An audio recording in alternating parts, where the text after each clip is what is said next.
Amém? Todos achamos? Filipenses 2. Vamos ler o capítulo 5, do versículo 5, ao versículo 8. Diz assim: Tende em vós o mesmo sentimento que houve também em Cristo Jesus. Pois ele, subsistindo em forma de Deus, não julgou como usurpação o ser igual a Deus. Antes, a si mesmo se esvaziou, assumindo a forma de servo, tornando-se em semelhança de homens e reconhecido em figura humana. A si mesmo se humilhou, tornando-se obediente até a morte e morte de cruz. Eu vou no versículo 7 de novo. Antes, a si mesmo se esvaziou, assumindo a forma de servo, tornando-se em semelhança de homens e reconhecido em figura humana. Oremos. Senhor, meu Deus, meu Pai, Espírito Santo de Deus, obrigada, Senhor, pela oportunidade de compartilhar da Tua palavra. Continua, Senhor, falando conosco. Continua enchendo esse lugar que já é um milagre, Senhor, ó Pai. Já é resposta, Senhor, ó Pai, de orações. Espírito Santo de Deus já é, como disse o Léo, o Teu movimento no meio dessa igreja, Pai. Porque essa é a nossa terra prometida, Senhor, ó Pai. Continua, Espírito Santo de Deus, ó Pai, tocando nos nossos corações, falando, que o Seu amor possa continuar sendo derramado aqui, Senhor, nessa noite, derramado, Senhor, na vida daqueles irmãos que ainda estão em casa, se resguardando nessa quarentena. Espírito Santo de Deus, em nome de Jesus, fala conosco nessa noite. Usa-me, Senhor, usa-me. É o que eu te peço. Em nome de Jesus. Amém. Amém? A igreja pode se assentar. Bom, eu queria começar falando de falando de uma palavra que a gente já conhece, que é servir. Eu vou descrever essa palavra, né? O que significa servir? Servir está ligado diretamente à realização de funções que são determinadas para nós. Vou ler aqui para ficar mais bonitinho, igualzinho está no dicionário, ó. Cumprir determinadas funções, prestar serviço. Quando a gente procura ali o que significa servir, é uma das definições que a gente encontra. Quando a gente procura servir a Deus, o servir a Deus ele está relacionado a duas questões básicas. Uma, a obediência. E a outra, o estar de cervical dobrada diante do Senhor. É aceitar a liderança do Senhor nas nossas vidas. Quando nós lemos esse texto, no versículo 7 e versículo 8, eu vou ler de novo aqui, e esse versículo está falando de Jesus, esses versículos estão falando de Jesus. Antes, a si mesmo se esvaziou, assumindo a forma de servo, tornando-se em semelhança de homens e reconhecido em figura humana. A si mesmo se humilhou, tornando-se obediente até a morte e morte de cruz. Esses versículos, eles nos mostram, em primeiro lugar, que Jesus escolheu abrir mão da glória, da divindade dele. Eu estava lembrando da glória divina dele, na realidade, né? Dos privilégios que a divindade atribuíam a ele, né? Dos atributos divinos dele. Olha que coisa interessante. O Senhor escolheu vir, escolheu estar no nosso meio como servo. Quando a palavra aqui no versículo 7, essa palavra esvaziou, ela tem ligação com uma palavra em grego, kenosis. Essa palavra, ela tem, o significado dela é esvaziar-se, e ele fala exatamente do que aconteceu com o Senhor, que foi como a gente canta, abriu mão da sua glória, mas permaneceu com a sua natureza. Os seminaristas sabem o que é isso, né? O Senhor esteve aqui no nosso meio, 100% homem, 100% Deus. Não é verdade? Lembram disso? Lembra que a gente falou ali da questão dos concílios, que discutiam isso? Eu estava pesquisando, falei, que é isso? Os seminaristas, quando eu falava assim, isso aí já sei, já. Isso aí eu manjo, isso aí tá legal. Lembram disso? Da natureza hipostática do Senhor. Que isso, né?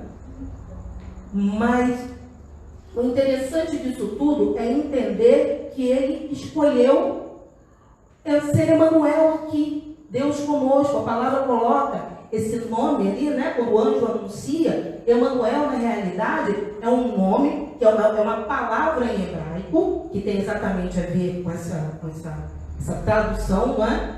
De Deus conosco, não é? Então, esse nome, na realidade, tem a ver com a situação de Deus aqui na Terra. E eu sou prolixa, tá, gente? Mas eu estou me repetindo porque eu quero que vocês entendam que ele abriu mão da glória. Ele escolheu estar aqui como servo. Ele escolheu, eu vou ler aqui de novo, aqui, ó, cumprir determinada função. Ele escolheu vir por nós, para que nós tivéssemos acesso à salvação, ao religar, a nossa religação com Deus, a partir do momento em que ele obedientemente morreu na cruz do Calvário, o véu do templo se rasgou, ele levou sobre si as nossas dores, os nossos pecados, bebeu de um cálice horrível, passou por coisas que nós é que deveríamos passar por nós, para nos libertar, nos curar, nos salvar. Deixa eu explicar uma coisa que eu vou falar mais uma vez. Ele abriu mão da glória por nós. Veio nesse corpo, vou explicar para vocês que corpo é esse. É um corpo que a gente sente dor de cabeça, dor de barriga. Todas as vezes que eu falo isso, eu lembro da Jade dizendo que eu estava desmoronando com a figura de Jesus na cabeça dela. Não é? Dor de cabeça, dor de barriga. Alguém, um dia, e o pior momento é isso, quando você levanta de manhã, alguém já deu uma topada com o dedinho do pé na quina da cama ou da parede, e o dedinho foi assim para trás, assim, ó. Já aconteceu com você? Já? A gente vai na lua e volta. Já aconteceu com vocês? Jesus escolheu vir nesse corpo que nos limita. Ele escolheu. Ele escolheu vir nesse corpo por nós. Eu vou dizer aqui quem somos nós. Eu vou usar 2 exemplos de pessoas que andaram ali com Jesus para mostrar quem somos nós. Quem somos esses nós aqui, porque essas pessoas, meu Deus, infelizmente nos representam. Teve um momento que Jesus, eu estou falando aqui do Evangelho segundo Marcos, mas todos os evangelhos sinóticos, esses que têm a mesma linha, né? Mateus, Marcos e Lucas, eles falam dessa passagem aí, mas eu estou falando do jeito que ele colocou lá. Então, Jesus havia ali curado aquele jovem endemoniado. Jesus vinha ali andando com eles, se não me engano, para Cafarnaum, e falando com eles ali, em todos esses momentos, falando da morte dele, falando do que aconteceria. E a palavra coloca que Jesus falava que eles nem entendiam muito bem, e eles ficavam com medo assim de perguntar para Jesus, porque eles não estavam entendendo nada do que Jesus estava dizendo. Chegam num lugar, eles vieram conversando no caminho, inclusive, essa é uma palavra que eu gostaria que ficasse gravada nas nossas mentes e nos nossos corações. Caminho. Eles vinham no caminho ali falando, e quando eles chegaram no destino, Jesus olhou para eles e falou assim, Jesus já sabia, né? Mas falou assim, sobre o que vocês vinham comentando ali no caminho? Sobre o que vocês vieram conversando no caminho? Então, eu vou dizer para vocês sobre o que é que esses homens, que viram milagres acontecendo, milagres, que estavam ali com Jesus, e que já estava ali falando, não é? Do que iria acontecer com ele, e esses homens não estavam entendendo nada. Eu vou dizer o que esses homens estavam falando. Quem era o maior? Quem seria o maior? Ali? Né, somos nós, né? Não, quem vai ser o maior lá? O maior, sabe? Quem é o cara? Jesus, obviamente, já dá ali logo uma cortada e fala que o primeiro vai ser o último e é aquele que serve. Mas é para a gente entender por quem é que Jesus abriu mão da glória, veio nesse corpo e morreu no madeiro. Vou dar mais um exemplo. Jesus, num dos piores momentos da vida dele, os momentos que antecederam a crucificação, diz a palavra que ele estava muito triste, muito angustiado, muito triste. E ele vai orar, e ele pega 3 dos seus discípulos, e ele leva esses discípulos, e ele fala: vou ali orar, vocês fiquem aqui também em oração. Ele vai orar, não deu nem tanto tempo assim. Quando ele volta, sabe o que esses discípulos, esses homens que estavam ali andando com ele, esses homens estavam para que dormiram. Aí Jesus vai e fala com eles: acorda, gente, acorda. A carne está até preparada, mas o espírito está preparado, mas a carne é fraca, acorda. Vocês acham que deu certo? Quando Jesus volta, estavam dormindo de novo. E naquele momento ali, momento do Getsemane, foi um momento em que Jesus, ele estava ali orando, chorando sangue, suando sangue, numa dor tremenda, e dizendo para Deus assim: se puder afastar de mim esse cálice sem que eu beba, mas se não, seja feita a sua vontade. Imagina ali a dor, aquela oração, aquele clamor, e o pessoal dormindo. Quando ele sabe que esse momento aí foi o que mais descreve a gente, foi uma coisa, o pessoal já estava ali dormindo, o Senhor sai, né? Dali mal ele sai, já vem aquela turba, né? Aquele monte de gente para prender o Senhor, né? Aí vem Pedro, que estava armado, corta a orelha de Malco. Aí o Senhor, naquela confusão, coloca a orelha de Malco no lugar e, puxa vida, o traidor foi um dos 12, foi Judas.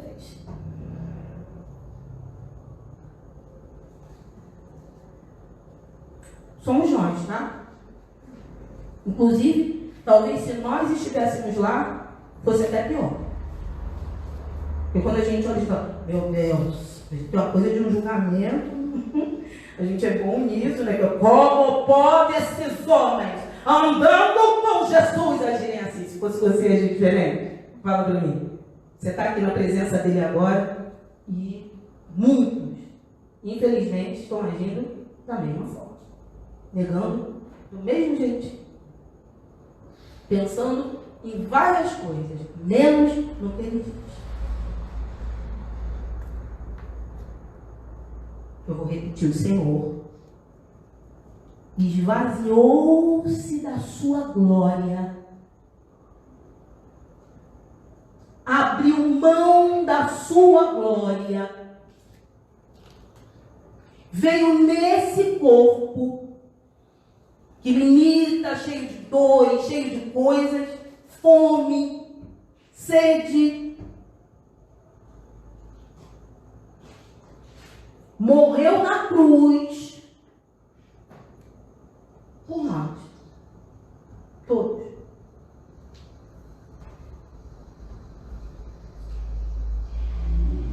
Eu estou indo para o meu terceiro ponto.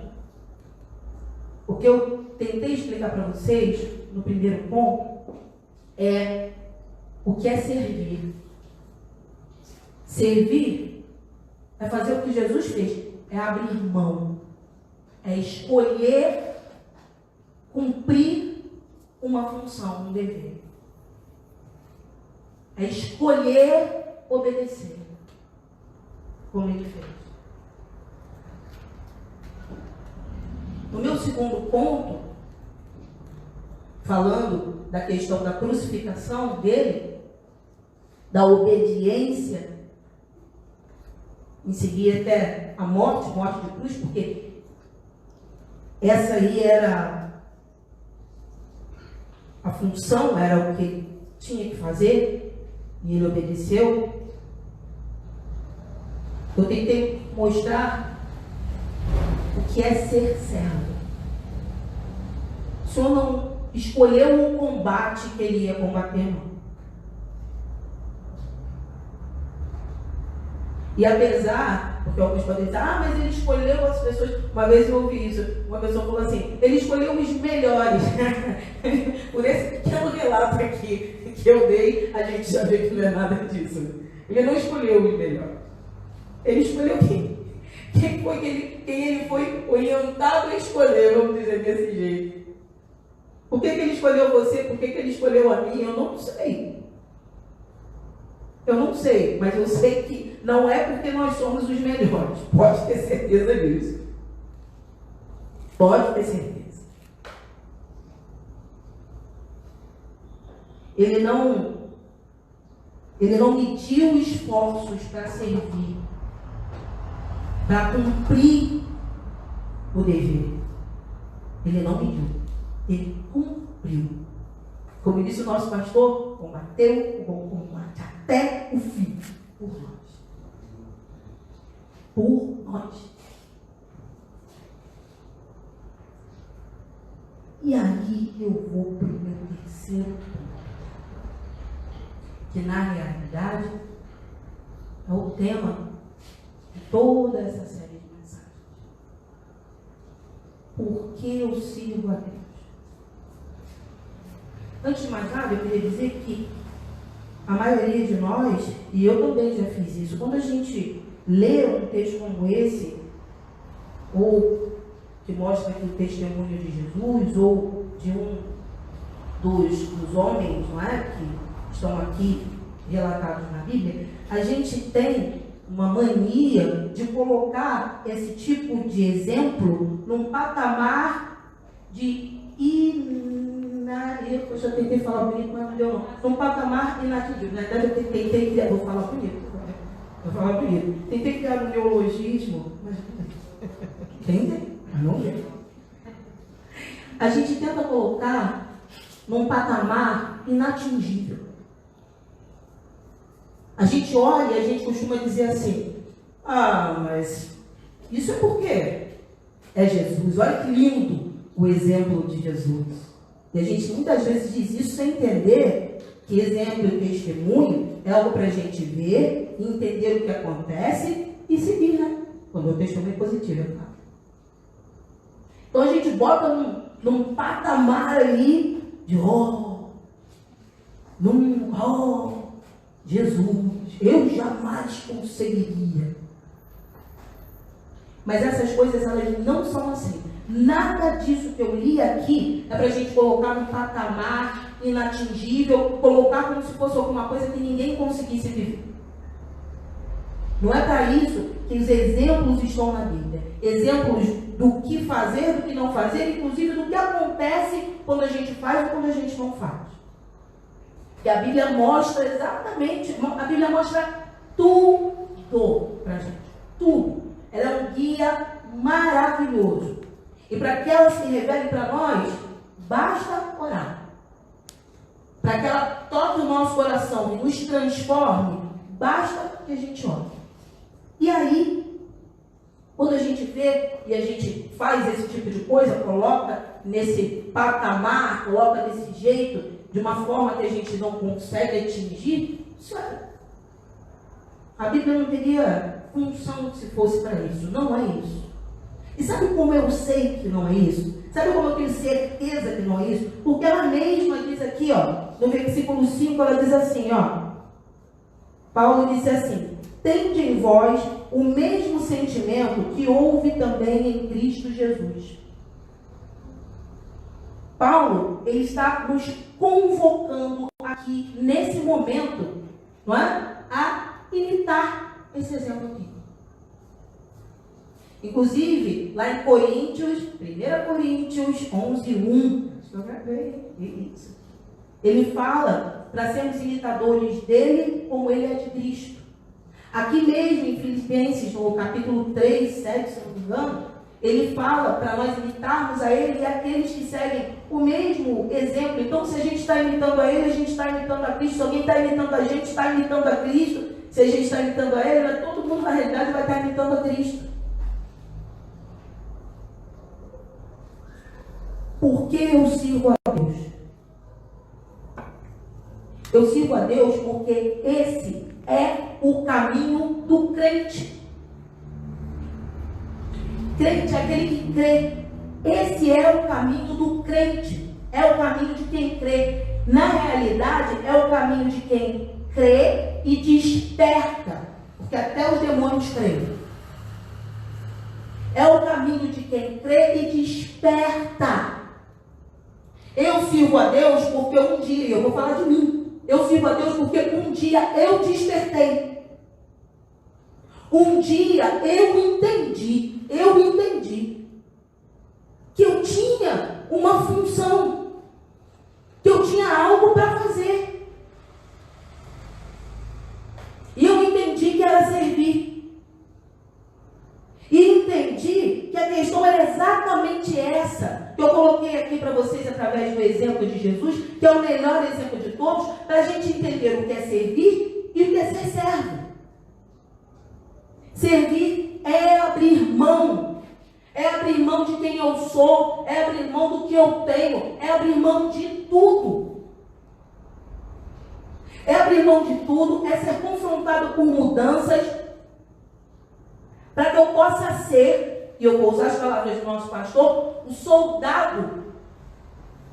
Soldado que o Senhor necessita nas batalhas, nos combates.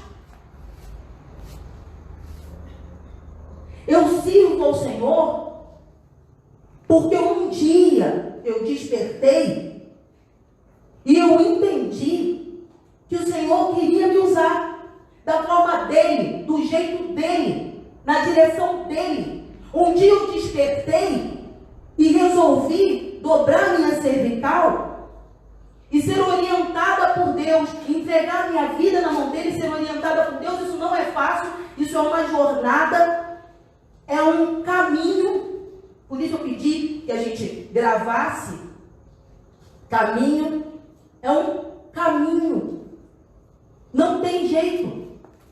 Eu sirvo a Deus porque o Senhor tem me treinado a cada dia. O Senhor tem treinado, provado as minhas emoções, as minhas atitudes, o centro da minha vontade. O Senhor tem treinado as minhas emoções, as minhas atitudes, o centro da minha vontade, para que eu possa viver uma das coisas que eu acho mais difíceis e que está na Bíblia em Romanos. Sabe o que é? Sabe o que é que a gente tem que viver? Tudo coopera para o bem daqueles que amam a Deus. Isso é igual, eu estava pensando nisso, em voto de casamento, é na alegria e na tristeza, porque quando é na alegria, é fácil de viver. Mas quando a gente está naquele momento em que a gente está doente, ou como está aí fora agora, que a gente tem toda uma possibilidade de ficar doente e de morrer, não tem jeito. No momento em que a gente tem problemas financeiros, no momento em que morre um ente querido, dizer ou ouvir tudo coopera para o bem daqueles que amam a Deus é um pouquinho complicado para quem não sei. O Senhor, Ele tem me forjado a cada dia. Ele tem me forjado a cada dia para viver as coisas do jeito que elas são, não do jeito que elas estão. Que isso, pastor? Eu vou explicar. Sabe como as coisas estão? Confusas. Confusas na política, confusas na economia, conta de luz cara, conta de coisa cara, salário não aumenta, muito pelo contrário diminui, é chuva não sei aonde, alagamento não sei aonde, é Covid. Toda vez que a gente vê, eu morro de rir, porque às vezes as pessoas ficam assim, pastor, você vai vir no seu que lá? Eu, não. Pastor, você vai vir no seu que lá? Eu, não. Porque de vez em quando, eu nem olho muito, gente. Por quê? Porque toda vez que você vê, tem um negócio novo. O que mais tem é praga agora. Vocês querem alguma? Eu não vou nem dizer, só olhar aí. Vamos dizer assim, coloca assim, as pragas da semana, vocês vão ver 300. Quando eu fui na Guadameba, comedora de sangue, quase eu tive pré. Falei, Jesus! O que você mais... Esse é o mundo agora. É como ele está. Mas sabe como as coisas são para aquele que serve a Deus? E é por isso que eu sirvo a Deus. Sabe como as coisas são? Esses são sinais da volta de Jesus. Esses são sinais do princípio das dores. Sinais que deveriam ser para nós, sabe o quê? Para mim é esperança. Para mim é a certeza cada vez mais clara de que as Escrituras estão se cumprindo e de que existe um lugar para mim no céu. E que eu, servindo ao Senhor, seguindo nesse caminho, hei de alcançar a vitória, combater o bom combate, guardar a minha fé e ir para o céu. É o lugar de quem serve a Deus. Eu sirvo a Deus. Por quê? Por que eu sirvo a Deus? Porque, gente, o que me impulsiona é a salvação que Ele conquistou para mim na cruz do Calvário. Eu sirvo por isso. Eu não quero viver com os meus olhos vendados. É difícil mesmo a gente viver ali, ó, do jeito que as coisas são e não do jeito que elas estão. É difícil. Quem vive assim é realmente complicado, mas, meu irmão, eu tenho esperança. Eu olho para o alto porque eu sei que é de lá que vem o meu socorro. Sabe por que eu sirvo a Deus? Puxa, o pastor falou uma coisa que eu nunca mais esqueci. E engraçado é que depois, de vez em quando dá para estudar alguma coisa, uma olhada para lá, de vez em quando eu vejo isso. Jesus ali, a ponto de ser crucificado, crucificado, ali na cruz, já, ele olha para Maria, que está ali do lado de João, e ele diz assim, eis aí tua mãe, eis aí teu filho. E a palavra diz que a partir daquele momento, João levou Maria para casa, começou a cuidar dela. Alguns dizem que ele ficava em Jerusalém, que ela foi em Jerusalém, não importa. O que importa é que o Senhor Jesus cuida dos seus. Em qualquer situação, eu sei que eu não estou só. E eu vou dizer para você que nessa quarentena, o que eu provei foi exatamente isso. No meio de tantas lágrimas que eu derramei, porque foram muitas as lágrimas que eu derramei, muitas. Todas elas eu tenho certeza que o Senhor colheu. Sabe por quê? Porque Ele respondeu direto no meu coração a cada pergunta que eu fazia a Ele. A cada uma delas. Eu lembro que um dia eu perguntei para Ele assim, eu falei, Senhor, está tudo muito, porque você ligava a televisão, enxurrada de coisa. Diz que eu moro sozinho, então desliga a televisão, é barulho de nada, de grilo de nada, né? Porque agora a pessoa resolveu fazer festa, mas antes não tinha barulho de nada, né? Todo mundo estava comigo, então ligava a televisão. Liga a televisão, não importa o lugar, o horário que você via algum vídeo no seu vídeo, uma hora que eu falei assim, Senhor, me dá alguma coisa, me enche de alguma coisa que me dê esperança. Eu preciso enxergar alguma coisa. Eu preciso enxergar uma luz ali no fim do túnel. O Senhor colocou para mim assim. Eu não parei. Nós não paramos. Lembra que o Léo falou do movimento? Vou usar as palavras do Léo. Eu continuo me movimentando. Você não está vendo que a obra na igreja continua? Você não está vendo que os pagamentos continuam movendo tudo isso? E eu falei, Senhor, me perdoa. Não estava vendo, não. E a partir dali, gente, meu Deus, falei, Senhor, muito obrigada. É por isso que eu sirvo a Deus. É por isso que eu quero ficar desperta, não dispersa. É por isso que eu quero permanecer firme, porque eu sei que eu não estou só. Ele tem cuidado de mim, tem cuidado da minha família, tem me enchido de esperança, tem me enchido de paz que excede a todo entendimento humano. Para concluir, não vou concluir muito diferente do que eu falei, não. Minha conclusão é, eu falei lá em cima, porque eu sirvo a Deus, porque esse é o único caminho. Ou não. Existe um outro caminho, que é o que leva para longe de Deus. E esse, em nome de Jesus, eu não hei de percorrer. Para cada um de nós aqui, eu quero dizer, desperta, ó tu que dormes. Para de escolher o combate. Para de escolher o que você quer fazer. Serve como Jesus serviu. Olha o exemplo dele. Olha as pessoas que estavam à volta dele. E ele não deixou de ensinar nenhuma delas. Nenhuma. Não deixou de amar nenhuma delas. Quando ele foi para a cruz, ele não fez adendo de, olha, eu estou aqui, pai, mas não estou por fulano, não estou por Beltrano, não estou por ciclano. Ele não fez isso, não. Nós temos que seguir esse exemplo. Aonde quer que ele nos coloque, o que ele quer que nós façamos, a gente tem que fazer. Isso é servir. Esse é o caminho que vai nos levar à vitória, que é a nossa salvação. Amém? Glórias a Deus. Vamos dar uma salva de palmas para o nosso Deus. Como Ele é maravilhoso, grandioso, poderoso. Deus eterno.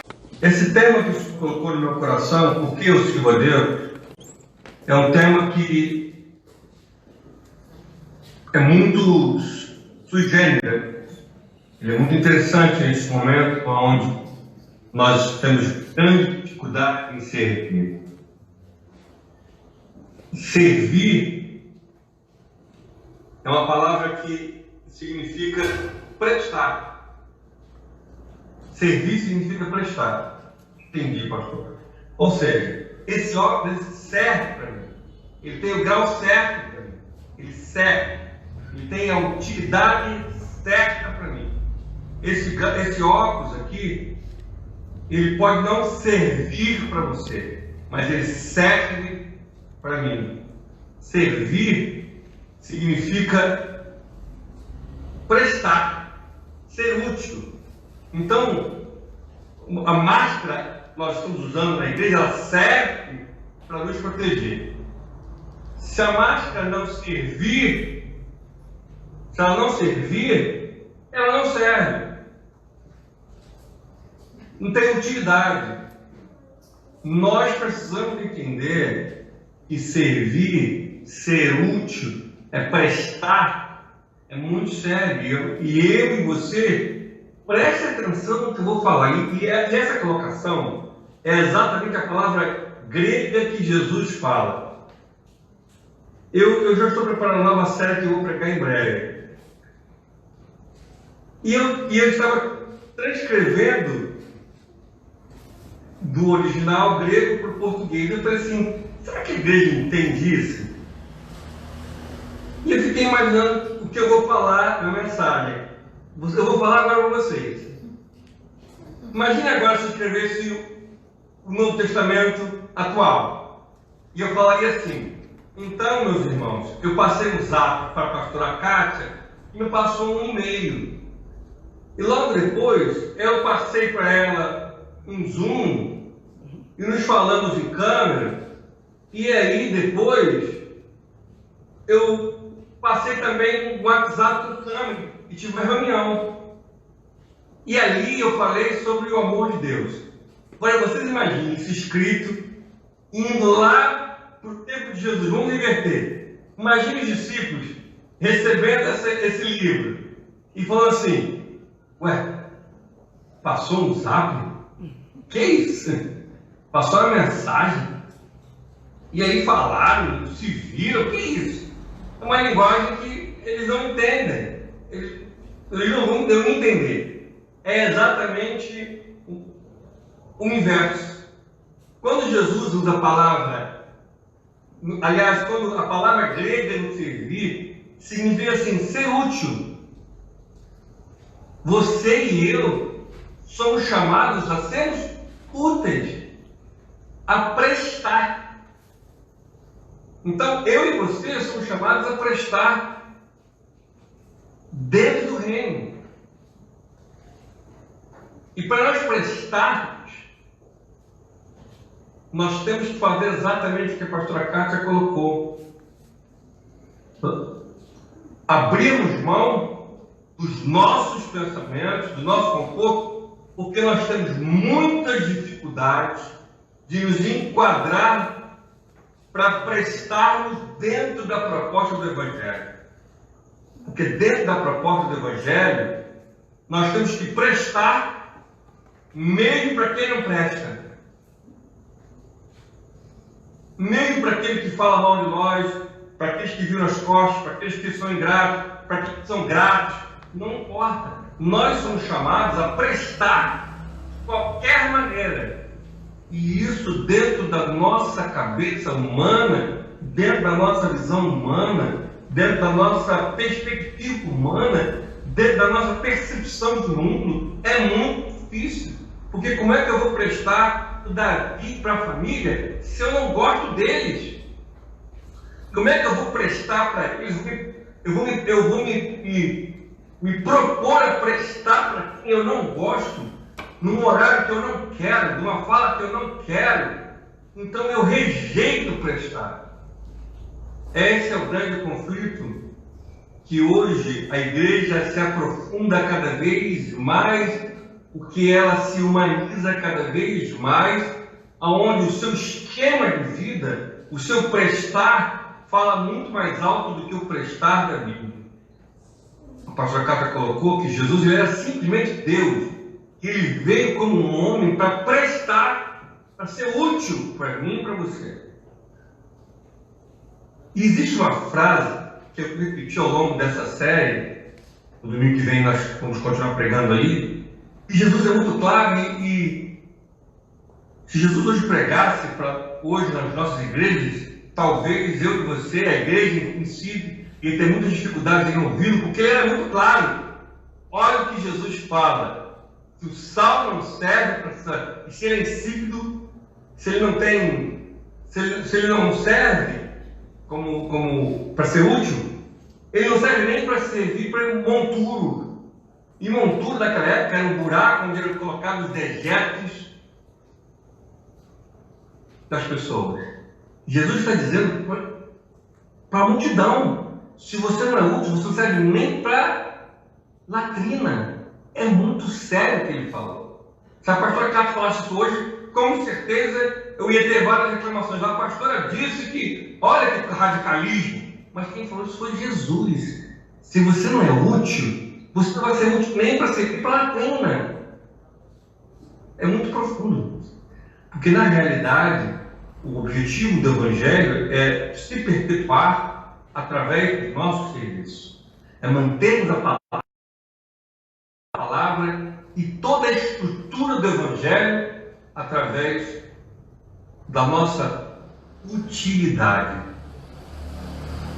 Eu percebo que hoje se levanta um grupo de pessoas inúteis dentro das igrejas, que não servem para nada, não são úteis para nada, e nem querem se propor a tal. Mas eu desejo do fundo do meu coração que nessa noite você possa responder a pergunta: por que eu sirvo a Deus? Por quê? Por que eu sirvo a Deus? Eu tenho respostas que falei, e eu me lembro, já preguei isso diversas vezes na igreja. Eu era de uma família classe média alta, boa, de Nova Iguaçu. Meu pai era oficial da polícia, minha mãe professor universitário, psicologia. Não nos faltava nada, tínhamos carros do ano, com toda uma estrutura, mas nós não tínhamos pais. Meus pais divorciaram, entramos num abismo emocional, tantos conflitos, e todas as vezes aquilo ardia no meu coração, e eu perguntava assim: se tivesse alguém que tivesse pregado para meu pai e minha mãe, talvez não tivesse passado. o que eu passei. Você e eu podemos ser hoje, temos úteis, além da nossa zona de conforto, para servirmos a Deus. Nesse momento, nós percebemos exatamente o espírito de cada um dentro da igreja. Os que são úteis, mesmo dentro das suas fraquezas, mesmo dentro das suas debilidades, não se colocam dizendo: eis-me aqui, Senhor. Eu quero servir, eu quero ser útil.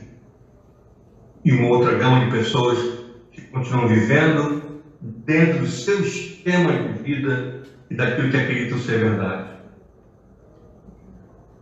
E isso traz distanciamento de Deus e distanciamento do centro da vontade do Senhor, que nos comissiona a servir. Eu quero ser pastor de uma igreja de servos, homens e mulheres úteis na presença do Senhor. Que Deus abençoe a sua vida nessa noite. Vamos servir ao Senhor nesse momento com nossos dízimos e as nossas ofertas, que são para os membros da igreja. Sabe, nós, graças a Deus, conseguimos honrar o nosso compromisso mais uma vez com os herdeiros do nosso imóvel. Falta pagarmos 2 pessoas, uma nós não pagamos porque, infelizmente, irmãos, faleceu. Uma das herdeiras veio a óbito esses dias, mas a Denise já está em negociação em toda a papelada com os herdeiros, e a outra já foi marcada previamente para essa semana pagarmos. Então toda ajuda é importante. Vamos orar ao Senhor. Espírito Santo de Deus, obrigado, porque nós queremos te servir. Eu quero te servir. Eu quero sair de toda a minha posição humana e me colocar na posição de útil na tua presença. Obrigado, Pai, por estarmos aqui e que o Senhor abençoe cada um nessa noite. Em nome de Jesus. Amém. Vamos dizimar e ofertar. E o Senhor pode chamar você para que você seja útil limpando a igreja, útil cantando, útil no som, útil na multimídia, útil mesmo você não estando preparado. O que o Senhor só deseja é que você diga: eis-me aqui, Senhor. Me coloco à sua disposição. Que Deus abençoe a sua vida nessa noite. Que você tenha uma semana na presença do Senhor. Que você permaneça firme com a visão de que você é chamado a ser útil na obra. Obrigado, Pai, por estarmos aqui nessa noite. Leva-nos em paz para os nossos lares. Que nós tenhamos uma noite ainda na Tua presença. Nos guarda, nos protege. Nos livre de toda forma de mal. Acampa os Teus anjos a nosso redor, Espírito Santo de Deus. Nos ajude a entender o chamamento que temos como igreja a sermos úteis na Tua casa. Leve em paz, meu irmão, minha irmã, que tem uma semana na Tua presença, no meio das batalhas, no meio das lutas. Ajuda a ajustar emocionalmente, ajuda a ajustar, Senhor, na família, nas finanças. Guarda, protege o Teu povo, que te serve com amor e carinho. Que o Senhor te abençoe, que o Senhor te guarde, que o Senhor faça resplandecer o seu rosto sobre ti e tenha misericórdia de ti.